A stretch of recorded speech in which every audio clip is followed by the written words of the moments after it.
Hi hello, എല്ലാവരും സുഖമായിട്ടിരിക്കുന്നോ? ഞാനിവിടെ സുഖമായിട്ടിരിക്കുന്നു. പക്ഷേ തൊണ്ടയ്ക്ക് ചെറിയൊരു പ്രശ്നമുണ്ട്. അതുകൊണ്ട് ഇടയ്ക്കിടയ്ക്ക് തൊണ്ടയിൽ കിച്ച് കിച്ച് വരും കേട്ടോ. അപ്പോൾ നമ്മളിന്നൊരു കുഞ്ഞ് കുക്കിംഗ് വീഡിയോ ആണ് ഷെയർ ചെയ്യുന്നത്. വലിയ സംഭവമൊന്നുമില്ല, എളുപ്പത്തിൽ വെക്കാൻ പറ്റുന്ന ഒരു കൊല്ലം സ്റ്റൈൽ മീൻ കറിയാണ്. മീൻ മുളകിട്ടത്, അല്ലെങ്കിൽ നമ്മുടെ ഭാഷയിൽ പറഞ്ഞാൽ പുളിമുളകും കറി, അതാണ് വെക്കുന്നത്. അതിന് വേണ്ടുന്ന ഇൻഗ്രീഡിയൻസ് എന്തൊക്കെയാണെന്ന് ആദ്യമേ പറയാം. വെളിച്ചെണ്ണ, കടുക്, ഇഞ്ചി, വെളുത്തുള്ളി, തക്കാളി, പച്ചമുളക്, സവാള അല്ലെങ്കിൽ ചെറിയുള്ളി, വടക്കംപുളി, അതുപോലെ തന്നെ പിന്നെന്തായിരുന്നു, മുളക് പൊടി, മല്ലിപ്പൊടി, മഞ്ഞൾപ്പൊടി, കുരുമുളക് പൊടി, ഇത്രയും മാത്രം മതി. അപ്പോൾ നമുക്ക് എങ്ങനെയാണ് ഉണ്ടാക്കുന്നതെന്ന് നോക്കാം. ആ ചട്ടി അടുപ്പത്ത് വെച്ചിട്ട് അതിലേക്ക് വെളിച്ചെണ്ണ ഒഴിച്ചു കൊടുക്കുക. വെളിച്ചെണ്ണ നന്നായിട്ട് തിളയ്ക്കണം. ചട്ടിയിലായതുകൊണ്ട് തന്നെ കുറച്ചൊന്ന് തിളച്ച് കഴിഞ്ഞാൽ ചൂടൊക്കെ നിൽക്കും. എന്നിട്ട് കടുക് ഇട്ട് കൊടുക്കാം. ഞാൻ അങ്ങനെ കറികൾക്ക് ഉലുവാപ്പൊടി അങ്ങനെ യൂസ് ചെയ്യുന്ന ഒരാളല്ല. വളരെ റെയറായിട്ടാണ് അങ്ങനെ ഇടുന്നത്. പക്ഷേ എനിക്ക് ഇട്ടില്ലെങ്കിലും ഇട്ടാലും വലിയൊരു ടേസ്റ്റ് ഡിഫറൻസ് ഫീൽ ചെയ്തിട്ടില്ല. ആദ്യമൊക്കെ ഞാൻ കറി വെക്കാൻ പഠിച്ച സമയത്ത് എനിക്ക് അറിയത്തില്ലായിരുന്നു ഉലുവയൊക്കെ ഇടണമെന്ന്. അതുകൊണ്ട് പിന്നീട് ഞാൻ അങ്ങനെ ഇട്ടിട്ടൊന്നുമില്ല. പിന്നെ അതിന് ശേഷം ഇഞ്ചിയും വെളുത്തുള്ളിയും കൂടി ചെറുതായിട്ട് അരിഞ്ഞത് ഇട്ട് കൊടുക്കുക. കടുക് പൊട്ടി തീർന്നിട്ട് വേണം അത് ഇട്ട് കൊടുക്കാം. എന്നിട്ട് കുറച്ച് കറിവേപ്പില ഇട്ട് കൊടുക്കണം. കറിവേപ്പില ഇടുമ്പം വെള്ളം അതിനകത്ത് ഉണ്ടാവരുത്. ഞാൻ ഇട്ടപ്പോൾ ഉണ്ടായിരുന്നു, അതുകൊണ്ട് എൻ്റെ ദേഹത്തേക്ക് അത് തെറിച്ചു. അതിന് ശേഷം ചെറിയുള്ളിയോ സവാള എന്താണോ നമ്മൾ അരിഞ്ഞു വെച്ചിരിക്കുന്നത് അത് ഇട്ട് കൊടുക്കുക. ഒരുമാതിരി അങ്ങ് ബ്രൗൺ കളർ ആവേണ്ട, ഒരു വാടി വരത്തില്ലേ, അതായത് നമ്മൾ കറിക്കൊക്കെ എടുക്കുമ്പം ഒന്ന് വാടി വരുന്ന ആ ഒരു പരുവാക്കണം. അല്ലാണ്ട് തീ ഒന്ന് കുറച്ചാൽ മതി, അല്ലെങ്കിൽ ചിലപ്പം കടുക് വറുക്കുന്ന പോലെ കരിയും. എന്നിട്ടൊരു 3 പച്ചമുളക് നീളത്തിൽ കീറിയിട്ട് ഇട്ട് കൊടുക്കാം. അപ്പോൾ നമുക്ക് വേണ്ടുന്ന സാധനങ്ങളൊക്കെ എടുത്ത് നമ്മൾ അടുത്തടുത്ത് വെച്ചാൽ പെട്ടെന്ന് നമുക്ക് ആഡ് ചെയ്യാനായിട്ട് പറ്റും. എന്നിട്ട് നന്നായിട്ടൊന്ന് ഇളക്കുക. അന്നേരം ഇതെല്ലാം ഈ മുളകിൻ്റെയും അതുപോലെ തന്നെ ഉള്ളിയുടെയൊക്കെ ആ ഒരു പച്ചക്കൊത്തലങ്ങ് മാറും. അതിനുശേഷം നമുക്ക് ചെറുതായിട്ട് അരിഞ്ഞു വെച്ച് ഒരു തക്കാളി ഇതിനകത്തേക്ക് ഇട്ട് കൊടുക്കാം. എന്നിട്ട് ഇത് 3 കൂടി അതിനകത്ത് വെച്ചിട്ട് നല്ല രീതിയിൽ നമ്മൾ വഴറ്റി കൊടുക്കുക. ഓൾറെഡി ഇഞ്ചിയും വെളുത്തുള്ളിയും നല്ല രീതിയിലായിട്ടുണ്ട്. എന്നിട്ട് ബാലൻസ് ഇരിക്കുന്ന കറിവേപ്പിലയും കൂടിയിട്ട് ഇട്ട് കൊടുക്കുക. ഞാൻ അന്നേരം കുറച്ച് ഇട്ടിട്ടില്ലായിരുന്നു, കാരണം എൻ്റെ ദേഹത്തേക്ക് അതിൻ്റെ വെള്ളം മൊത്തം, ആ കറിവേപ്പിലയിലുള്ള വെള്ളം മൊത്തവും തെറിക്കാൻ തുടങ്ങി. അതുകൊണ്ട് ഞാൻ അന്നേരം ഇട്ടില്ല. നമ്മൾ ആ സമയത്ത് തന്നെ മൊത്തം വേണമെങ്കിൽ ഇട്ട് കൊടുക്കാം. എന്നിട്ട് ഉണ്ടെങ്കിൽ ഒരു തണ്ട് കറിവേപ്പില മാറ്റി വെക്കണം കേട്ടോ. അപ്പോൾ ഇതൊരു വിധം ആകുമ്പോഴത്തേക്ക് നമ്മൾ എന്താ പറയുന്നത്, വടക്കംപുളി കുടംപുളി വെള്ളത്തിലിട്ടിട്ട് അത് ഇങ്ങനെ എന്താ പറയുന്നത് കഴുകി ഒന്ന് കുതിർക്കാൻ വെക്കുമല്ലോ, അത് ഇതിലേക്ക് ഇട്ട് കൊടുക്കുക. ഈ എണ്ണയിൽ തന്നെ അത് ഇട്ട് കൊടുക്കുമ്പോഴത്തേക്ക് നല്ലൊരു മണം വരും. ഇതെല്ലാം കൂടെ ഒന്ന് മിക്സ് ചെയ്തിട്ട് ഒരുമിച്ച് വെക്കുക. നമ്മളിങ്ങനെ തത്തിപ്പൊത്തി വെക്കില്ലേ, ഇങ്ങനെ വെച്ചിട്ട് ഒരു 2-3 മിനിറ്റ് നമ്മളിങ്ങനെ 2-3 മിനിറ്റ് മീൻസ് 2-3 മിനിറ്റ് ഒന്ന് ഇളക്കി കൊടുക്കുക. അതിനുശേഷം നമുക്കിതൊന്ന് കൂട്ടി വെച്ചിട്ട് ഒന്ന് അടച്ച് വെക്കാം. തീ കൂട്ടിയല്ല, ഇതൊന്ന് ഒരുമിച്ച് വെച്ചിട്ടൊന്ന് അടച്ച് വെക്കാം. ഒരു 2-3 മിനിറ്റ് കഴിയുമ്പോഴത്തേക്ക്, 2-3 മിനിറ്റ് അല്ല, 2-3 സെക്കൻഡ് കഴിയുമ്പോഴത്തേക്ക് എടുക്കുക. അപ്പോഴത്തേക്ക് ആ എണ്ണ ഫുള്ളായിട്ട് ആ ഒരു പുളിയുടെ ഫ്ലേവറൊക്കെ വന്നിട്ടുണ്ടാവും. കുടംപുളി ഇട്ടിട്ട് കറി വെക്കാൻ ഇഷ്ടമില്ലാത്തവരുണ്ടല്ലോ, അതായത് കുടംപുളി കഴിക്കാത്തവർ, അവരിത് ചെയ്യല്ലേ. അപ്പോൾ അതിന് ശേഷം മഞ്ഞൾപ്പൊടി ഇടുക. അതിന് ശേഷം പിന്നെ എന്തായിരുന്നു, മല്ലിപ്പൊടി, പിന്നെ മുളക് പൊടി. മല്ലിപ്പൊടി എന്ന് പറയുന്നത് നമ്മൾ മുളക് പൊടി എടുക്കുന്നതിൻ്റെ പകുതിയാണ് മല്ലിപ്പൊടി എടുക്കേണ്ടത്. അതാണ് കണക്ക്. അപ്പോൾ പിന്നെ ഓരോ വീട്ടിലെയും കറിയുടെ അളവിനനുസരിച്ച് നമുക്ക് വ്യത്യാസം വരുത്താമല്ലോ.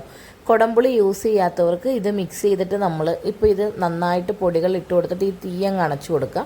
എന്നിട്ട് നമ്മൾ നന്നായിട്ട് ഇത് ഒരുമിച്ചാക്കുക. അല്ലെങ്കിൽ ആ പൊടി തമ്മിലുള്ള ആ ഒരു എന്താ പറയുന്നത്, പൊടിയുടെ ഒരു പച്ചക്കുത്തൽ അത് അങ്ങനെ നിലനിൽക്കും. ഞാൻ ചില സമയത്ത് മല്ലിപ്പൊടി ഇടാണ്ട് കറി വെക്കും. അത് നമുക്ക് പിന്നെ അടുത്തൊരു വീഡിയോയിൽ ഷെയർ ചെയ്യാം. എന്നിട്ട് നമ്മൾ കുടംപുളിക്ക് പകരം യൂസ് ചെയ്യുന്ന ഒരു വെള്ളം ഒഴിക്കത്തില്ല, ആദ്യമേ തന്നെ പിഴിഞ്ഞ പുളി ഒഴിച്ചു കൊടുക്കുക. എന്നിട്ട് വെള്ളം ഒഴിച്ചു കൊടുത്താൽ മതി. അപ്പോൾ ആ കറിക്ക് നോർമൽ പുളിയുടെ ഒരു ടേസ്റ്റ് തന്നെ വരും. ഞാനിപ്പോൾ ഇവിടെ സാധാ വെള്ളമാണ് ചേർത്തത്, കാരണം നമ്മൾ കുടംപുളി ഓൾറെഡി ഇട്ടിട്ടുണ്ടല്ലോ. വെള്ളമൊക്കെ നമ്മുടെ വീട്ടിലെ കറിയുടെ അളവ് എങ്ങനെയാണോ ആ അളവിന് വെള്ളം ചേർത്ത് കൊടുത്തിട്ട് കറിയെ പിന്നെ തിളയ്ക്കാനായിട്ട് വിട്ടു കൊടുക്കാം.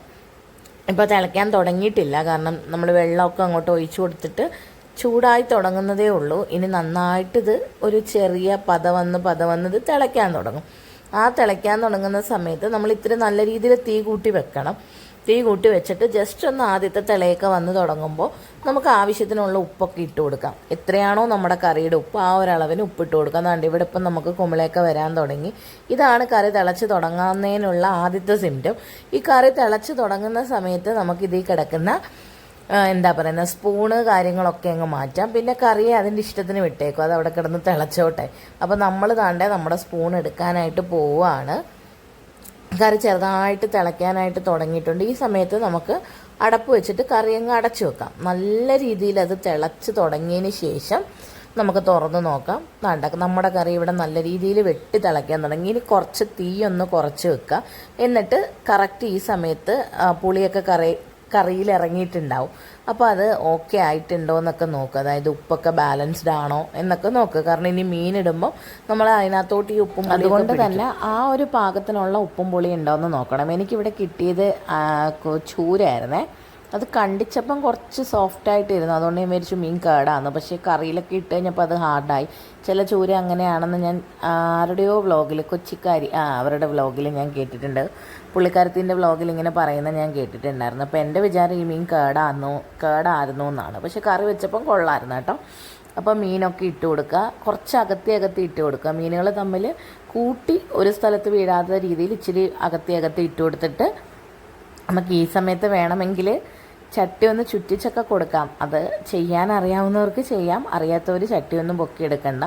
ഞാനിപ്പം ജസ്റ്റ് ഒന്ന് സ്പൂൺ വെച്ച് തന്നെ മിക്സ് ചെയ്ത് കൊടുത്തതാണ്. കാരണം ചിലപ്പോൾ ചൂടുള്ള കറിയല്ലേ നമ്മുടെ ദേഹത്ത് വീണാലോ. എന്നിട്ട് ഒരു മീഡിയം ഫ്ലെയിമിൽ ആക്കിയിട്ട് അങ്ങ് അടച്ചു വെക്കുക. ഇനി കറി ഒരു 5-6 മിനിറ്റൊക്കെ അവിടെ നിന്ന് നന്നായിട്ട്, മീഡിയം ഫ്ലെയിമാണേ, നന്നായിട്ട് തിളയ്ക്കുക. അപ്പോൾ ഈ സമയത്ത് നമ്മുടെ കറി നല്ലപോലെ തിളച്ച് വന്നിട്ടുണ്ട്. നല്ലൊരു മണവും എന്താ പറയുക, ആ അടുക്കള ഫുള്ള് നമുക്കൊരു കുടംപുളി ഇട്ട കറിയുടെ മണം ഇങ്ങനെ പരക്കാൻ തുടങ്ങും.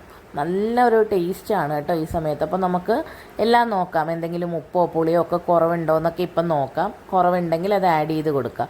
ഇപ്പം നമ്മുടെ കറിയിൽ എണ്ണ തെളിയാൻ തുടങ്ങി. നമ്മുടെ കറി ഓൾമോസ്റ്റ് വെന്തു എന്നുള്ളതിൻ്റെ തെളിവാണ് ഈ എണ്ണ തെളിയുക എന്നുള്ളത്. അപ്പോൾ ഈ സമയത്ത് നമുക്ക് ഒരു തണ്ട് കറിവേപ്പില ഉണ്ടെങ്കിൽ ഇട്ട് കൊടുക്കുക. ഇവിടെ കറിവേപ്പില ഇരിപ്പില്ലായിരുന്നു, അതുകൊണ്ടാണ് ഞാൻ ഇട്ട് കൊടുക്കാൻ. ഫ്ലെയിം ഓഫ് ചെയ്തിട്ട് ഒരു തണ്ട് കറിവേപ്പില ഒഴിച്ചിട്ട് നമുക്ക് ചട്ടി അങ്ങനെ അടച്ച് വെക്കാം. ഞാൻ താണ്ട് ഇവിടെ ഫ്ലെയിം ഓഫ് ചെയ്യാൻ പോകാം. കറിച്ചട്ടിയിലായതുകൊണ്ട് നമ്മൾ ഫ്ലെയിം ഓഫ് ചെയ്താലും കുറച്ചധികം നേരം ഇത് തിളച്ചുകൊണ്ടിരിക്കും. അപ്പോൾ എല്ലാവരും ട്രൈ ചെയ്ത് നോക്കുക. അതിനുശേഷം ഫീഡ്ബാക്ക് പറയുക. വീഡിയോ ഇഷ്ടപ്പെട്ടിട്ടുണ്ടെങ്കിൽ ചാനൽ സബ്സ്ക്രൈബ് ചെയ്യുക. അടുത്തൊരു വീഡിയോ ആയിട്ട് കാണുന്നവരെ ബൈ.